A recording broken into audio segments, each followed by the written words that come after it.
எல்லாருக்கும் வணக்கம். நான் உங்களோட மும்பை தமிழச்சி பேசுகிறேன். இன்றைக்கி நம்ம என்ன வீடியோ பார்க்க போகிறோம் அப்படின்னா, போகி செலிப்ரேஷன் மகாராஷ்டிராவில் நான் எப்படி பண்ணேன் அப்படிங்கிறத பார்க்கலாம். பூஜை ரூம் எல்லாம் க்ளீன் பண்ணியாச்சு. சாமிக்கு படையலுக்கு பச்சரிசியில் தான் சாமிக்கு பொங்கல் பண்ணுவேன். ஸோ அதுக்கும் ரெடி பண்ண ஆரம்பித்தாச்சு. சைடில் சாமிக்கு டெக்கரேஷன் பண்ணதுக்கு பூ எல்லாமே வாங்கியிருந்தேன். இந்த வருஷம் பொங்கல் டைம் இந்த பூ அதிகமாகவே இருந்துச்சு. ஸோ இந்த பூவை தான் வாங்கியிருந்தேன். இது பொங்கலுக்கும் காணிச்சு, போகி டைமே காணிச்சு. நல்லா நிறையவே தோர்த்து வச்சுருந்தேன். எப்போவுமே நான் பூ எல்லாமே வாங்கிட்டு வந்துடுவேன். ஆனால் வீட்டில் நானே கையாலேயே மல்லிப்பூவாக இருக்கட்டும், சாமிக்கு தொடுக்கதாக இருக்கும், எல்லாமே நான் தோர்த்துருவேன். ஒரு சைடு சாமிக்கு பொங்கல் வச்சாச்சு. இன்னொரு சைடு சாமிக்கு டெக்கரேஷன் பண்ணுற எல்லா வேலையும் பண்ணியாச்சு. ஆர்னவோட அப்பாவும் ஆஃபீஸ் போயிருந்தாங்க. ஆர்னவும் ஸ்கூல் போயிட்டு வந்த உடனே பூஜை பண்ணுறதா ஐடியா இருந்து, அதுக்கு முன்னாடி என்னென்ன வேலைகள் முடிக்கணுமோ எல்லாமே முடிச்சிடலாம் அப்படின்னு பிளான் பண்ணியிருந்தேன். சாமிக்கு எல்லாமே பொட்டு எல்லாமே வச்சாச்சு. நீங்கள் இதுக்கு முன்னாடி உள்ள வீடியோ பார்த்துருப்பீங்க. அதில் சாமி ஃபோட்டோ எல்லாமே தொடச்சி வச்சுருந்தேன். இப்போ பொட்டு எல்லாம் வச்சு சாமிக்கு எல்லாமே ரெடி பண்ணியாச்சு. இந்த வாட்டி அகல் விளக்கு மாற்றிட்டேன். ஆல்ரெடி கார்த்திகை மார்கழியில் விளக்கு ஏற்றுறதுனால ஸோ ரொம்ப கருப்பு இருந்த மாதிரி இருந்தது. ஸோ எனக்கு கருப்பு இருந்தாலே விளக்கில் பிடிக்காது, அகல் விளக்கில். அதனால் புது விளக்கு கரெக்டாக போகி டைமில் மாற்றியாச்சு. இந்த வாட்டி பூஜை ஒரு 6:30க்கு பண்ணலாம் அப்படின்ட்டு இருக்கேன். ஏன்னா ஆர்னோ ஸ்கூல்லேருந்து வர்றதுக்கே 6:15 ஆயிரும். அதே மாதிரி என்னோடய ஹஸ்பண்டும் நான் 6 o'clock கிட்ட வீட்டுக்கு வந்துடுவேன், பூஜை சீக்கிரம் முடிச்சிடணும் அப்படின்னு சொல்லிட்டாங்க. ஸோ அதனால் சீக்கிரமாகவே அவங்க வரதுக்கு முன்னாடியே எல்லாமே ரெடி பண்ணிடலாம் அப்படின்னு முடிவு பண்ணிட்டேன்.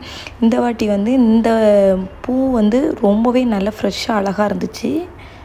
அதே மாதிரி எவ்வளோ சீக்கிரம் பூஜை முடிக்கிறேனோ அதுக்கப்புறம் பொங்கல் வேலை பார்க்க வேண்டியது இருக்குது. அதனால் முடிஞ்சளவு சீக்கிரமாக முடிச்சிட்டேன். இந்த வருஷமும் எனக்கு பூஜை ரொம்ப திருப்தியாக போச்சு. எப்போவுமே ஏதாவது ஒன்று மறந்த மாதிரியே இருக்கும். எவ்வளோ தான் பர்ஃபெக்டாக பண்ணாலும் எனக்கு மறந்த மாதிரி ஆயிரும். ஆனால் இந்த வருஷம் ரொம்ப நீட்டாக பர்ஃபெக்டாக எல்லாமே ஞாபகம் வச்சு பண்ண மாதிரி இருந்தது. அதுக்கப்புறம் லாஸ்ட்டு வேலை என்னென்னா, எண்ணெய் ஊற்றி திரி போடணும். இந்த 2 மட்டும் தான் என்னோடய பேலன்ஸ் வேலையாக இருந்து, மீதி எல்லா வேலையுமே முடித்தாச்சு. கையோடு இந்த வேலையை முடிச்சுட்டு, சரி ரொம்ப நாள் ஆகிட்டு சாரீ கட்டி அப்படின்னு சொல்லிட்டு லைட்டாக சாரீ கட்டிட்டு இன்றைக்கி பூஜை பண்ணலாம் அப்படின்ட்டு முடிவு பண்ணிட்டேன். ஸோ அதுக்காக டைம் எடுத்தாச்சு. ஸோ கரெக்டாக பார்த்தா படையல் போடுற டைம் ஆகிட்டு, ஓரளவு தேங்காய் எல்லாமே வச்சுட்டு, வெத்தலை, பாக்கு, பழம் இந்த 3 மெயினாகவே எப்போவுமே வைப்பேன். அதுக்கப்புறம் 3 ஒரு கிண்ணத்தில் பச்சரிசி சாதத்தை எடுத்துகிட்டு அதை 3 இதாக ஒரு குவியல் மாதிரி வைக்கணும். வச்சுட்டு அதுக்கப்புறம் அதுக்கு மேலே தயிர் வைக்கணும். அதுக்கப்புறம் சென்டரில் லைட்டாக ஒரு ஸ்பூனை வச்சு லைட்டாக நோண்டிட்டு அதில் சென்டரில் தயிர் வைக்கணும். அப்புறம் 3 அச்சு வெல்லம் பீஸ் வைக்கணும். 3 வாழைப்பழம் பீஸும் வைக்கணும். ஓரளவு சீக்கிரமாகவே வேலையும் முடிச்சிட்டேன் இந்த வாட்டி. சொல்லப்போனால் இது கரெக்டாக ஒரு 4 வருஷமாக இதை நான் செஞ்சிட்ருக்கேன். தை மாதத்தில் நாள் வர்றதுக்கு முன்னுக்கூட்டி நம்ம குலதெய்வத்தை வழிபடுற மாதிரி. ஸோ வெத்தலை பாக்கு எல்லாமே இந்த வாட்டி நாங்கள் தாதர்லேருந்தே வாங்கிட்டு வந்துட்டோம். அதே மாதிரி வாழை இலையுமே நாங்கள் தாதர்லேருந்து வாங்கிட்டு வந்துட்டோம். இதுக்கு தயிர் எல்லாமே நான் புதுசு தான் எடுப்பேன், பழசு எதுவுமே யூஸ் பண்ண மாட்டேன். அது மாதிரி பச்சரிசியும் எல்லாமே புதுசு தான். இந்த வாட்டி ஹஸ்பண்டும் கொஞ்சம் ஹெல்ப் பண்ணாங்க. அது எனக்கு வேலை கொஞ்சம் சீக்கிரம் முடியறதுக்கு ஈஸியாக இருந்துச்சு. இதில் இந்த ஆர்னம் மட்டும்தான் இடையில கொஞ்சம் டிஸ்டர்ப் பண்ணிகிட்டு இருந்தது. மற்றபடி வேலைகள் எல்லாமே ரொம்ப சீக்கிரமாக ஈஸியாகவே எனக்கு முடிஞ்சிட்டு.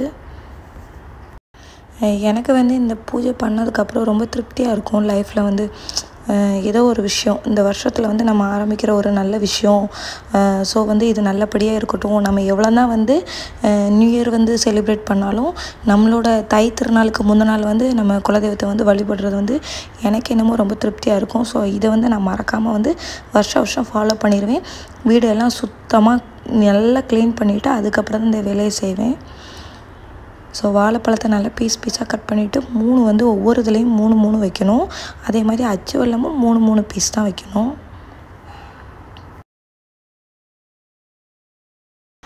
அதே மாதிரி நீங்களும் தை மாதத்தில் யாரும் குலதெய்வம், உங்களோட இஷ்ட தெய்வம் யாரையும் நீங்கள் வழிபடுவீங்க அப்படின்னா கண்டிப்பாக எனக்கு கமெண்ட் பண்ணுங்கள். நீங்களும் வீட்டில் இந்த மாதிரி பூஜைகள் பண்ணுவீங்க அப்படின்னா கண்டிப்பாக எனக்கு சொல்லுங்கள்.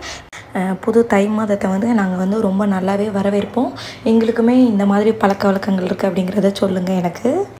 அதுக்கப்புறம் பார்த்தா அச்சு வெல்லம் தான் பீஸ் பீஸாக கட் பண்ணதுக்கு ரொம்பவே கஷ்டப்பட்டேன். கரெக்ட் சைஸில் ரொம்ப ஒன்றும் பர்ஃபெக்டாக வரல. ஆனால் முடிஞ்ச அளவு எவ்வளோ தூரம் பண்ண முடியுமோ அவ்வளோ தூரம் வந்து பண்ணினேன். இதுக்கு மட்டும்தான் எனக்கு வந்து டைமே ரொம்ப எடுத்துச்சு. 3 அச்சு வெல்லம் எடுத்து அதை வந்து பீஸ் பீஸாக கட் பண்ணதுக்கு வந்து ரொம்பவே எனக்கு வந்து கஷ்டமாக இருந்துச்சு. ஓரளவு வந்து முடிஞ்ச அளவு வந்து வேலைகள் எல்லாத்தையுமே ரொம்ப பர்ஃபெக்டாக முடித்தாச்சு. எப்போமாவது சாரீ கட்டினா இப்படி தான் இருக்கும். எனக்கு சாரீ கட்டுறது வந்து ரொம்ப பிடிக்கும். ஆனால் மகாராஷ்டிரா எப்போ வந்தேனோ அப்போவே வந்து இதெல்லாம் விட்டுட்டேன். ஆனால் சாரீ வந்து நிறைய எடுத்து வச்சுருப்பேன். புதுசாக எடுத்து இப்போ கட்டலாம் அப்போ கட்டலாம் அப்படின்னு சொல்லிட்டு நிறைய எடுத்து வச்சுருப்பேன். ஆனால் கட்டுறதுன்னு பார்த்தோன்னா அது வந்து கிடையவே கிடையாது. ஒரு நாள் வந்து என்னோடய கபோர்டை காமிக்கிறேன். நீங்களே பார்த்தீங்கன்னா இவ்வளோ சாரீ வச்சுருக்கே அப்படின்னு பார்ப்பீங்க. ஏன் கட்ட மாட்டேங்க அப்படின்னு யோசிப்பீங்க. முக்கால்வாசி வந்து அது கட்டுறதே கிடையாது. ஓரளவு பூஜைக்கான டைம் வந்து ஆரம்பிச்சிட்டு 6:00 இதுக்கப்புறம் வந்து டியூஷன் போகணும். ஸோ அதுக்கு முன்னாடி வந்து நம்ம வந்து பூஜையெல்லாம் பண்ணிடலாம் அப்படின்னாச்சு. ஃபஸ்ட்டு வந்து குலதெய்வத்துக்கு வெளியே நிலவாசலில் ஒரு விளக்கு வைப்பேன். அதை கொண்டு போய் எடுத்து வச்சாச்சு. எப்போ பார்த்தாலும் எங்கள் வீட்டில் வந்து குட்டீஸ் நிற்க தான் செய்வாங்க. பக்கத்து வீட்டில் உள்ள பிள்ளைங்க அவ்வளோ பேருமே எங்கள் வீட்டில் வந்து இருந்து எப்போ பார்த்தாலும் விளாண்டுட்டு தான் இருப்பாங்க. ஸோ அவங்களும் இந்த வருஷம் வந்து பூஜையில் வந்து கலந்துக்கிட்டாங்க.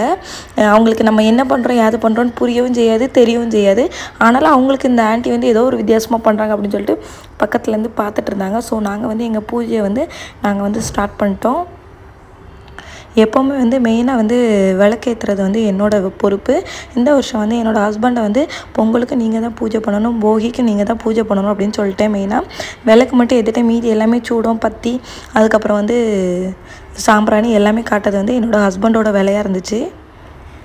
இந்த வருஷம் வந்து புது வீட்டில் அப்படிங்கிறதுனால ரொம்ப ஸ்பெஷலாகவே பண்ணணும்னு சொல்லிட்டு இந்த வருஷம் வந்து நிறைய டெக்கரேஷன், பூ டெக்கரேஷன் நிறைய ரொம்ப செழிப்பாக வந்து வாங்கி இந்த வருஷம் வந்து பண்ணியிருந்தேன். எப்படி பார்த்தாலும் நான் அங்கேருந்து தாதர் போகிறதுக்கு ஒரு 30 கிலோமீட்டர் 40 கிலோமீட்டர் இருக்கும். ஸோ நம்ம ட்ரெயினில் போயிட்டு ஒரு ட்ராவல் பண்ணிட்டு தான் வாங்கிட்டு வரோம். மிஞ்சி போனால் எனக்கு ட்ராவல் எவ்வளோ நேரம் ஆச்சுன்னா 4 மணி நேரம் ஆகிட்டு போயிட்டு வர்றதுக்கு, எல்லாம் வாங்கிட்டு வர்றதுக்கு அவ்வளோ நேரம் ஆகிட்டு ஷாப்பிங் முடிக்கிறதுக்கு. அதுக்கப்புறம் இங்கே வந்து பன்வேயில் வந்து நமக்கு பூஜைக்கு தேவையான பொருள் எல்லாமே வந்து இங்கே தான் வந்து வாங்கினேன். ஸோ அதுவும் எனக்கு ஒரு வேலையாக இருந்துச்சு.